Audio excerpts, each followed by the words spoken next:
Magandang araw po mga boxing fans natin dyan. Boxing update po tayo. Matapos manalo si Terence Crawford mga idol, ang ating undisputed na ngayon dito sa super middleweight division. So 168 pounds mga idol. Hinakot, nilimas ni Terence Bud Crawford ang mga belt ni Canelo Alvarez mga idol. Ayon sa ating mga eksperto, mga idol at mga boxing fans, na itong si Terence Bud Crawford mga idol na bago lang nanalo dito kay Canelo Alvarez dito sa 168 pounds mga idol o super middleweight division, na kung saan ay tatalulin lang daw ito ni Manny Pacquiao at ang nag-iisang 8th Division World Champion mga idol.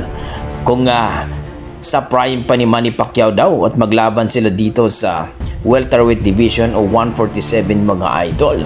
So sa kalakasan ni Manny Pacquiao mga idol, grabing bilis ni Manny Pacquiao mga idol, kaya ayon sa ating mga eksperto at mga